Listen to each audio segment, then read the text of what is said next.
నమస్కారం AP journalism వార్తలకు స్వాగతం. నా పేరు లక్ష్మి. వార్తల ముందుగా హెడ్లైన్స్.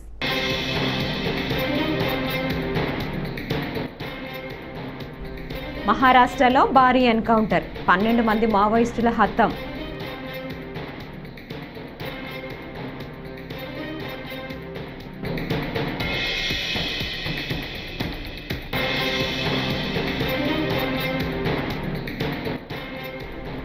విజయవాడలో జనసేన సభ్యత్వ నమోదు కార్యక్రమం. పార్టీ సభ్యత్వ నమోదు అంటే ఎమోషన్తో కూడుకున్నదని మంత్రి నాదెండ్ల.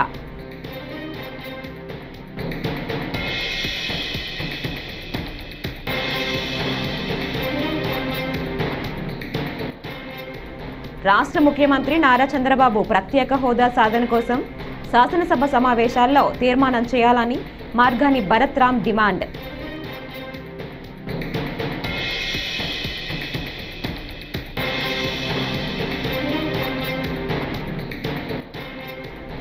రాజ్యసభ సభ్యుడు విజయసాయిరెడ్డి పాత్రికేయులపై నోరు పారేసుకోవడాన్ని నిరసిస్తూ ధర్నాలో టీడీపీ నేత బుద్ధ వెంకన్న.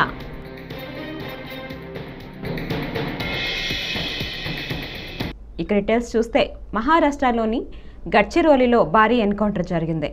మహారాష్ట్ర ఛత్తీస్గఢ్ సరిహద్దుల్లోని వందోలి అటవీ ప్రాంతంలో ఈ ఎన్కౌంటర్ చోటు చేసుకుంది. ఈ ఎదురుకాల్పుల ఘటనలో 12 మంది నక్సల్స్ మృతి చెందారు.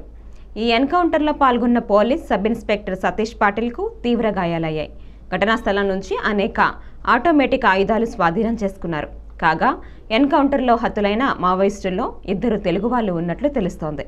7C60 కమాండ్ దళాలు వందోలి గ్రామం వద్ద నక్సల్స్ సమావేశమయ్యారన్న సమాచారంతో కూంబింగ్కు బయలుదేరాయి. ఈ సందర్భంగా C60 కమాండ్ బలగాలకు మావోయిస్టులకు మధ్య దాదాపు 6 గంటలకు పైగా భీకర కాల్పులు జరిగాయి. కాగా మృతి చెందిన వారిలో సీనియర్ డివిజనల్ కమిటీ మెంబర్ కూడా ఉన్నట్లు గుర్తించారు.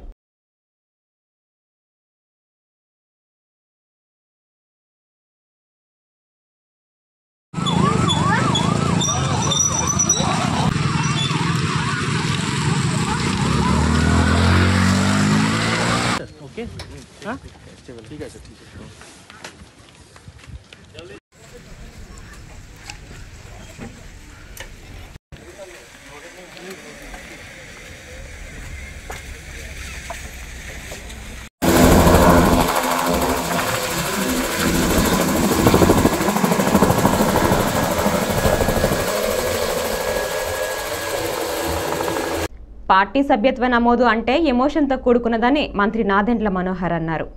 విజయవాడలో జనసేన సభ్యత్వ నమోదు కార్యక్రమంకు ఆయన శ్రీకారం చుట్టారు. అనంతరం నాదెండ్ల మాట్లాడుతూ ప్రస్తుతం 6 లక్షల సభ్యత్వాలు ఉన్నాయని, ఈసారి 10 లక్షలకు దాటాలని పిలుపునిచ్చారు. ఈ నెల 28వ తేదీ వరకు ఈ కార్యక్రమాన్ని నిర్వహిస్తామన్నారు. తాము సభ్యత్వంతో పాటు 5 లక్షల బీమా ఇస్తున్నామని వెల్లడించారు. రాజగిరి సోమేశ్వరరావు గారిని పైకి రమ్మాలి.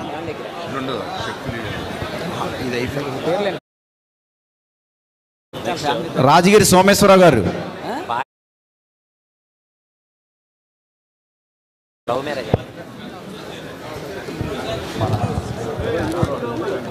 పవన్ కళ్యాణ్ గారి స్ఫూర్తితోటి ఇతర దేశాల్లో అవకాశాలు ఉన్నా కూడా మన దేశంలోనే ఎక్కువ సమయం కేటాయించి పార్టీ కోసం అంకిత భావం చేస్తున్న మన ఐటీ విభాగం అధ్యక్షుడు మిర్యాల శ్రీనివాస్ గారికి, స్థానికంగా ఉన్న వీర మహిళా రీజనల్ కోఆర్డినేటర్లకి, వివిధ విభాగాల సభ్యులకు, అదేవిధంగా విజయవాడ పట్టణ డివిజన్స్లో పోటీ చేసి కొంతమంది పార్టీ కోసం రాత్రింబవలు కృషి చేసి నిలబడిన వ్యక్తులు, వారితో పాటు ఈరోజు ఆ డివిజన్ అధ్యక్షులుగా ఉన్న ప్రతి ఒక్కరు కూడా మనస్ఫూర్తిగా విజయవాడ వెస్ట్ నియోజకవర్గంలో వాళ్ళందరినీ కూడా నేను అభినందిస్తున్నాను. నిజంగా చెప్పాలంటే క్రియాశీలక సభ్యత్వం ఒక ఎమోషన్. పార్టీతో మనం ఒక కుటుంబ సభ్యులుగా పవన్ కళ్యాణ్ గారు చేస్తున్న ప్రయాణంలో మన అడుగుజాడలు కూడా ఉండాలని, ఆయన చేసిన కృషిలో కొంతవరకు మనం ఏదో విధంగా భాగస్వాములు అవ్వాలని తపనతోటి రాష్ట్ర వ్యాప్తంగా ఎంతోమంది జన సైనికులు వీర మహిళలు నిల్చున్నారు. మొదటి సంవత్సరంలో ఆ రోజు కరోనా తీవ్రంగా ఉన్నప్పుడు 1,00,000 సభ్యత్వం చేయగలిగాం 2021లో. రాజ్యసభ సభ్యుడు విజయసాయిరెడ్డి పాత్రికేయులపై నోరు పారేసుకోవటాన్ని నిరసిస్తూ విజయవాడ ధర్నా చౌక్లో గురువారం చేపట్టిన ధర్నాలో టీడీపీ నేత బుద్ధ వెంకన్న పాల్గొన్నారు. ఈ సందర్భంగా ఆయన మాట్లాడుతూ సభ్య సమాజం తలదించుకునే విధంగా విజయసాయిరెడ్డి వ్యాఖ్యలు ఉన్నాయని అన్నారు. తక్షణమే జర్నలిస్టులకు క్షమాపణ చెప్పాలని డిమాండ్ చేశారు. మా దగ్గరికి వస్తే బాబు నువ్వు వెళ్ళిపో అంటాం కానీ అరే నువ్వు వెళ్ళిపోని ఏ రోజు అన్నావు. ఎందుకంటే ఆ రిపోర్టర్లకు ఉన్నటువంటి విలువ ఇవాళ ప్రపంచ దేశాల్లో ఇంకా అవినీతికి తావు లేకుండా కొన్ని చోట్ల ఉన్నా లేదా ప్రపంచం ఇలా నడుస్తున్నా దానికి కారకులు జర్నలిస్టులు. దీన్ని డంకా బజాయించి చెప్తున్నా నేను. ఎందుకంటే ఏ అధికారైనా ఏ నాయకుడైనా తప్పు చేయాలంటే అమ్మో పేపర్లో రాస్తారేమో, అమ్మో ఛానల్లో చూపిస్తారేమో అని భయపడే రోజులు ఇవి. భయపడమంటే ఒళ్ళు జాగ్రత్త పెట్టుకొని పనిచేసే రోజులు. అలాంటి వాళ్ళు నువ్వు బెదిరిస్తావే.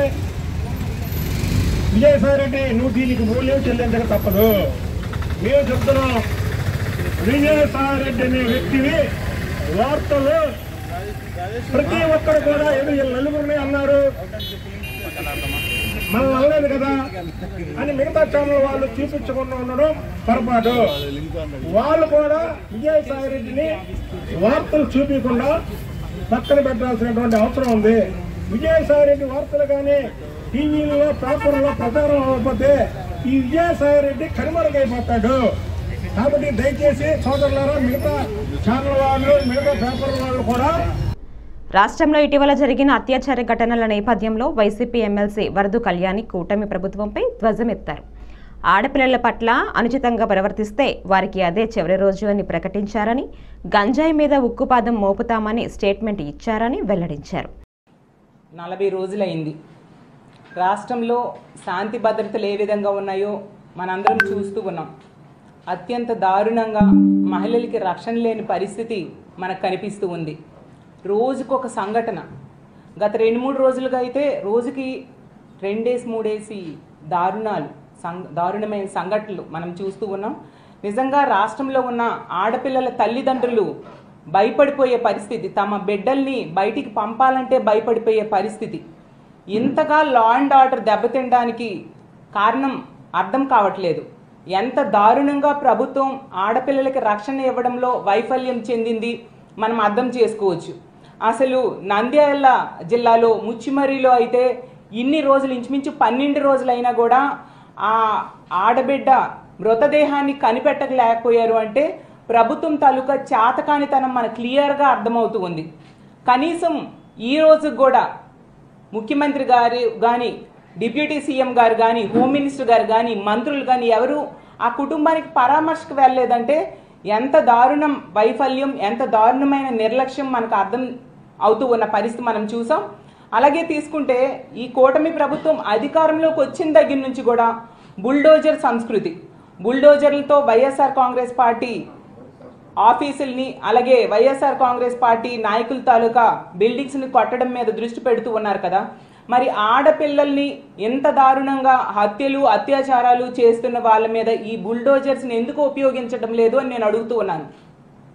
అసలు ఈరోజు తీసుకుంటే గత కొద్ది రోజులుగా పరిశ్రమల్లో వరుస ప్రమాదాలు జరగటం దురదృష్టకరమని కార్మిక శాఖ మంత్రి వాసంశెట్టి సుభాష్ అన్నారు.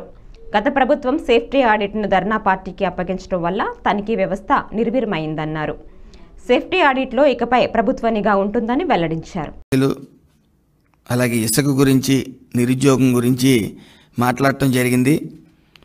మరి ఇసుక గురించి జగ్గిరెడ్డి గారు మాట్లాడుతుంటే దెయ్యాలు వేదాలు వెల్లించినట్టుంది. ఎందుకంటే గత ప్రభుత్వంలో ఇంచుమించు 5 సంవత్సరాలు కూడా తూర్పుగోదావరి జిల్లాలో ఇసుక మాఫియాను గుప్పిట్లో పెట్టుకుని కొన్ని కోట్లు సంపాదించింది జగ్గిరెడ్డి గారు.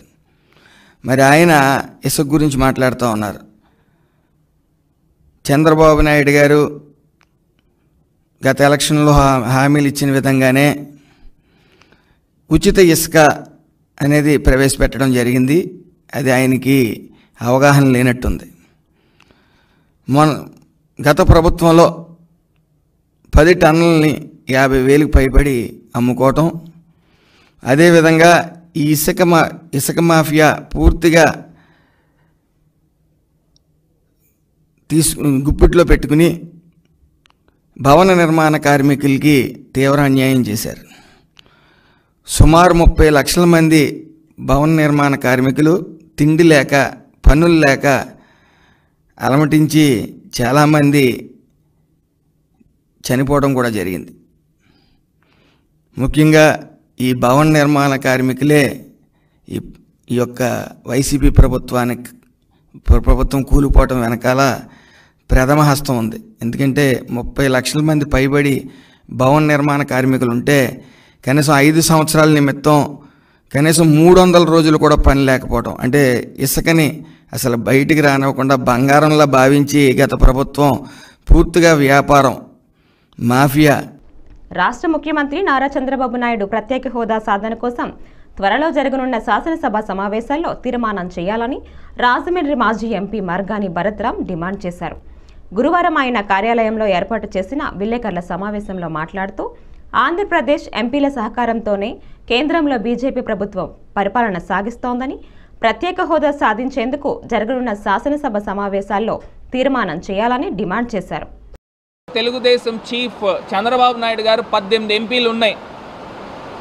మరి ప్రత్యేక హోదా గురించి ఎందుకు మీరు డిమాండ్ చేయట్లేదు? ఖచ్చితంగా ప్రత్యేక హోదా ఇచ్చేటట్టయితే మా పార్టీ ఎంపీల యొక్క మద్దతు కూడా ఉంటుంది కదా, ఎందుకు చేయట్లేదని ప్రశ్నిస్తూ ఉన్నాం.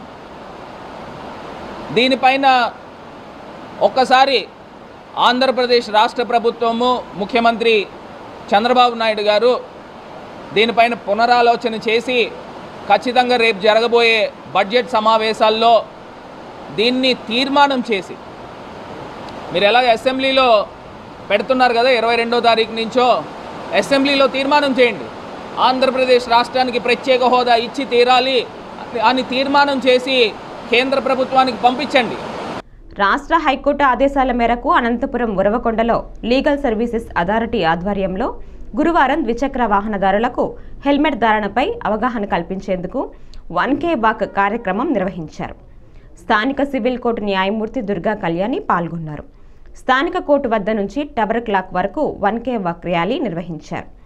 ఉన్నత న్యాయస్థానం ఆదేశాల మేరకు హెల్మెట్ వాడకంపై ఈ కార్యక్రమం చేపట్టామని తెలిపారు.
హైకోర్టు ఆదేశాల మేరకు 1K వాక్ అనే ప్రోగ్రాం నిర్వహించబడుతుంది.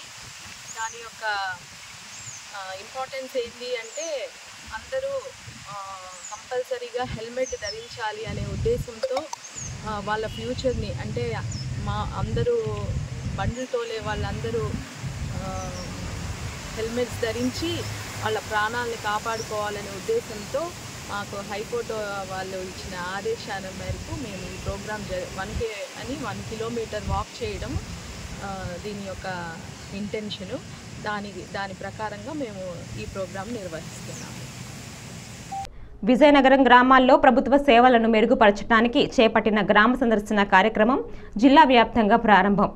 జిల్లాలోని 27 మండలాల్లో గ్రామ సందర్శన, 7 పట్టణాల్లో వార్డు సందర్శన కార్యక్రమం. ప్రతి గురువారం మండలంలో ఒక గ్రామాన్ని సందర్శించి అక్కడ అందుతున్న ప్రభుత్వ సేవలపై ఆరా తీసి వాటిని మెరుగుపరిచే లక్ష్యంతో జిల్లా కలెక్టర్ డాక్టర్ బిఆర్ అంబేద్కర్ చేపట్టిన వినూత్న కార్యక్రమమే గ్రామ సందర్శన. ఈ కార్యక్రమంలో భాగంగా వేపాడ మండలం ఓబలయ్యపాలెం గ్రామం సందర్శించి గ్రామంలోని అంగన్వాడీ కేంద్రం సందర్శించి పిల్లల ఎదుగుదల వారి బరువుపై ఆరా తీసిన జిల్లా కలెక్టర్ డాక్టర్ బిఆర్ అంబేద్కర్.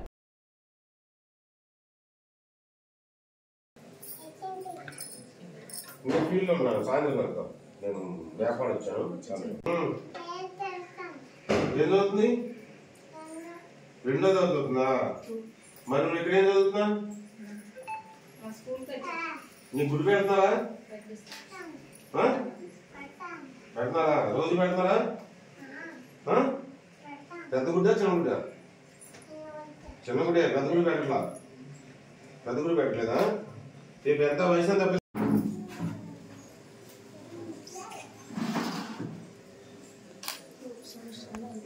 3 సంవత్సరాలు పిల్లలు వయసు కూడా మార్పు ఏం లేదు. చూడమ్మ ఒకసారి ఒకసారి మీకు మిడిల్ క్లాసా?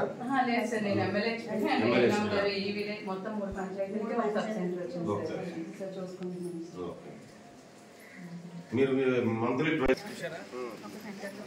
ఇక్కడైతే అందరూ కదా, అందరూ పెట్టే కదమ్మా. ఈ సెంటర్ అందరూ పెట్టే కదా.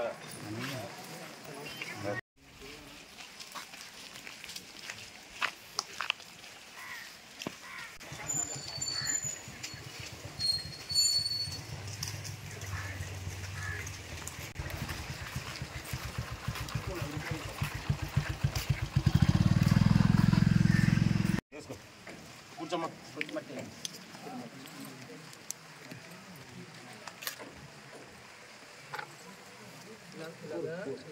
చేతులు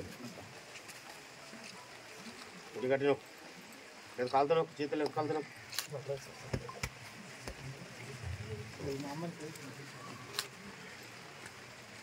నీ చేతి కొడుకోం పడి నువ్వు రేపే వదిలేమ్మ. జాగ్రత్త మేష పెంచుకొని జాగ్రత్త. వాడి ఫాదర్ని చేస్తాం. వాడి మదర్ని ఫాదర్ మరి ఇంగ్లీష్ మీడియం అంటారండి రా.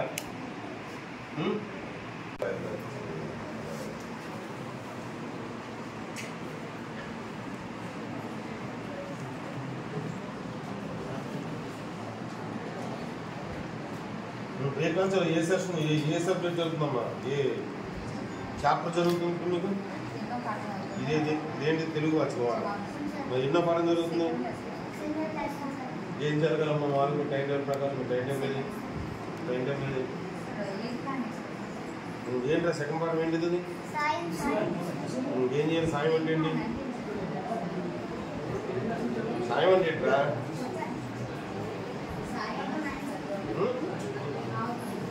ఇక్కడ అండర్లైన్ చేసుకున్నావు ఎందుకు? ఇంకేనా ఇక్కడ అండర్లైన్ చేసావు ఎందుకు? ఇక్కడ ఎందుకు అండర్లైన్ చేశారు?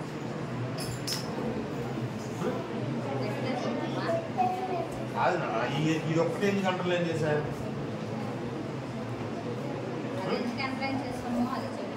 ఇది ఒక్కటే ఎందుకు అండర్లైన్ చేసి ప్రయత్నిస్తుంది అన్నదాన్ని ఎందుకు అండర్లైన్ చేశారు? చెప్పరా? టీచర్ చెప్తే కాదు, నువ్వు ఎందుకు చేసావు చెప్పు. నీ ప్రయత్నిస్తూ అన్నదాన్ని ఎందుకు చేశా? టీచర్ ఎందుకు చేయమన్న పని అమ్మా? డిక్టేషన్ పెట్టమన్నా టీచరు. అందుకే అవును ప్రయత్నిస్తున్నాను దాన్ని ఎందుకు పెట్టుకున్నావు అన్నా? ఒక్కదాని దీన్నో పెట్టాలి కదా. ఈ పదంగా ఉన్నాయా? అమ్మ పేరు వచ్చేది ఇదెందుకు పెట్టి చెప్పు. ఇది ఎందుకు పెట్టారా? ఏ డిక్టేషన్ ఏం చేద్దాం చెప్పు. నువ్వు డిక్టేషన్ అంటే ఏంటి? డిక్టేషన్ ఏం చేస్తారా? ఇది ఎందుకు పెట్టా చెప్పు. చదువు ఇదేంటి అసలు చదువు? ప్రజలు జిల్లా ఎస్పీగా నేరుగా ఫిర్యాదు చేయాలి లేదా మాట్లాడాలి అనుకున్న 9154987020కు కాల్ చేయాలని నంద్యాల జిల్లా ఎస్పీ అదిరాజ్ సింగ్ రాణా నంద్యాల ఎస్పీ కార్యాలయంలో తెలిపారు. జిల్లా ప్రజలు సెంట్రల్ కంపైన్డ్ సెల్ ప్రజా సమస్యల పరిష్కార వేదికకు సంబంధించిన ఫిర్యాదుల గురించి శాంతి భద్రతలకు సంబంధించి విషయాలు నంద్యాల జిల్లా ఎస్పీని సంప్రదించాలి లేదా మాట్లాడాలి అనుకున్న ఫిర్యాదు చేయవచ్చని అన్నారు. అందరికీ నమస్కారం. నా పేరు ధిరాజ్ సింగ్ రన్నా. నేను 2018 బ్యాచ్ ఐపీఎస్ ఆఫీసర్. ఈరోజు నంద్యాల డిస్ట్రిక్ట్ జిల్లా ఎస్పీగా ఛార్జ్ తీసుకోవడం జరిగింది.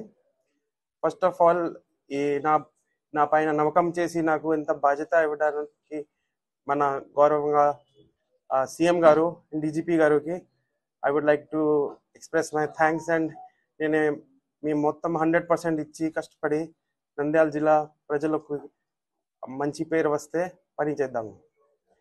ఇంకా మన ఇప్పుడు ఫస్ట్ ఆఫ్ ఆల్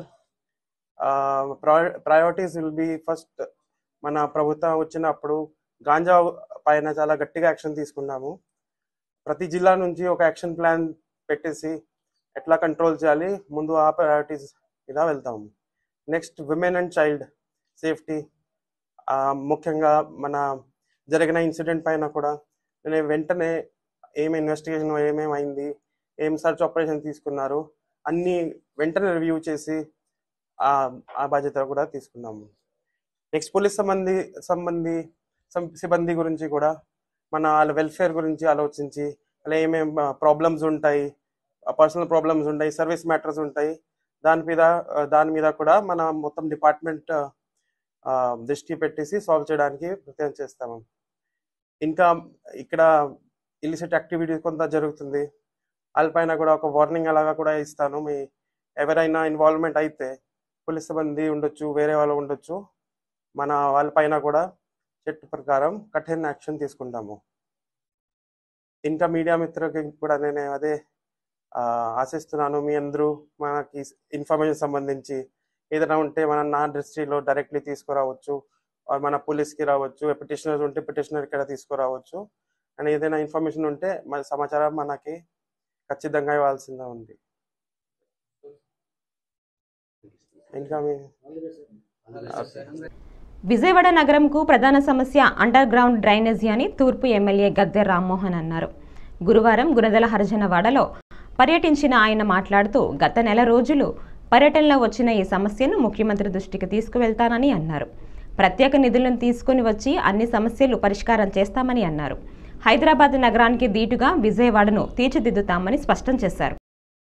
ఈ నెల రోజుల పాటు మేము చేసిన విజిట్లో జాస్తి గారు చెప్పినట్లుగా ప్రధానమైన సమస్య విజయవాడ నగరానికి అండర్ గ్రౌండ్ డ్రైనేజీ చాలా చోట్ల పొంగి పొరలటం జరుగుతుంది. దాంతో పాటు వర్షపు నీళ్ళు ఎక్కడ కూడా ఎళ్ళని పరిస్థితి ఉండటం వల్ల ప్రధాన కూడలన్నీ కూడా నీటితో మునిగిపోయి ట్రాఫిక్ కూడా అంతరాయం కలుగుతుంది. దీన్ని ఒక ప్రణాళికాబద్ధంగా ముఖ్యమంత్రి గారి దృష్టికి తీసుకువెళ్లి ఈ అండర్ గ్రౌండ్ డ్రైనేజ్ అనే దాంట్లో ఉన్న సమస్యలన్నీ కూడా అధికారుల సహకారంతో పరిష్కరించాలి.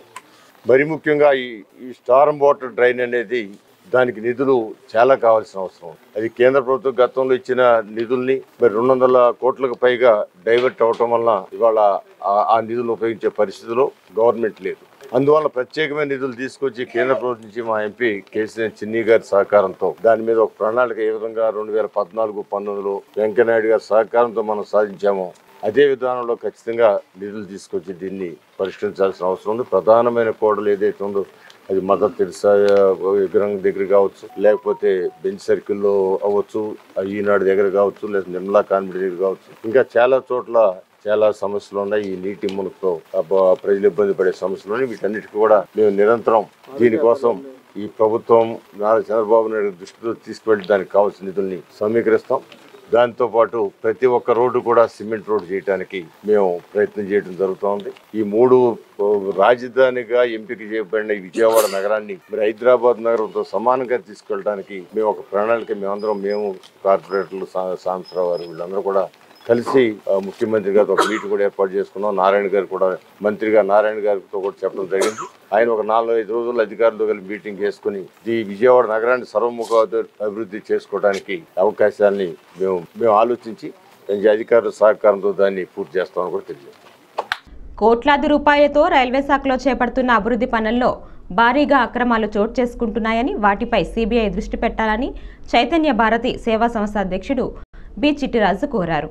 విజయవాడ ప్రెస్ క్లబ్లో నిర్వహించిన విలేకరుల సమావేశంలో ఆయన మాట్లాడారు. విజయవాడ డివిజన్ పరిధి నూజివీడి సెక్షన్లో టీఎఫ్ఆర్, టీఆర్టీ పనుల్లో కోట్ల రూపాయల అవినీతి జరుగుతోందని ఆయన ఆరోపించారు. చాలామంది ఉద్యోగస్తులు ఈ మధ్యకాలంలో అంటే గత 4-5 సంవత్సరాలు బట్టి నా దగ్గరికి వచ్చిన కేసుల్లో మెజారిటీ కేసులు నేను అబ్జర్వ్ చేసిన ఏంటంటే వాళ్ళ యొక్క ట్రాన్స్ఫర్స్, వాళ్ళ యొక్క పనిష్మెంట్స్. ఈ ట్రాన్స్ఫర్స్, పనిష్మెంట్స్ ఏ విధంగా వస్తున్నాయి ఏంటని వాళ్ళ బ్యాక్గ్రౌండ్ నేను ఆలోచించి నేను వాళ్ళని అడిగి సేకరించిన సమాచారం ఏమిటంటే వాళ్ళు చేసిన తప్పులు నాకు ఒక్కొక్కటిగా బయటకు తెలిసినాయి. అవి ఏంటంటే రైల్వేలో మాకు ఇన్వెస్టిగేషన్ ఏజెన్సీస్ 2 ఉంటాయండి. ఒకటి సిబిఐ, రెండేమో విజిలెన్స్ ఆర్గనైజేషన్.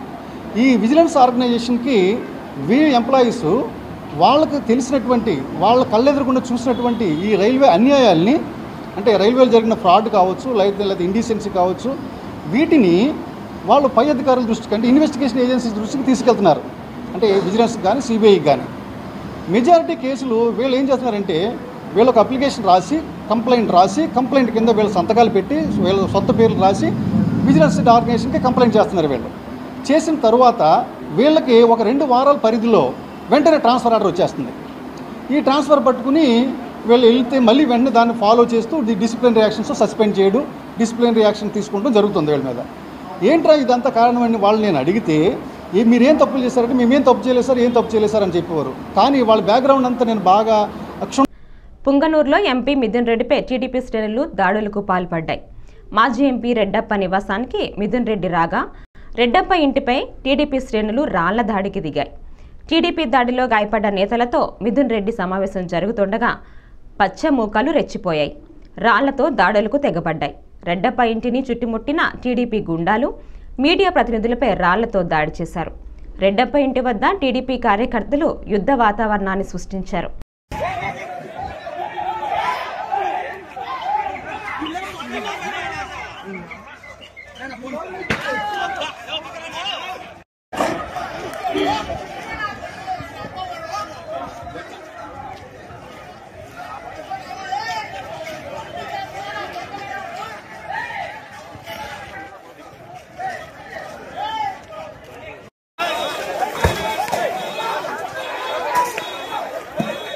పార్టీ కార్యకర్తలకు అదేవిధంగా నాయకులకు అండగా ఉండే విధంగా అదేవిధంగా ప్రజా సమస్యలు కూడా పరిష్కరించే పనిలో భాగంగా ఈరోజు పుంగనూరు పట్టణానికి రావడం జరిగింది.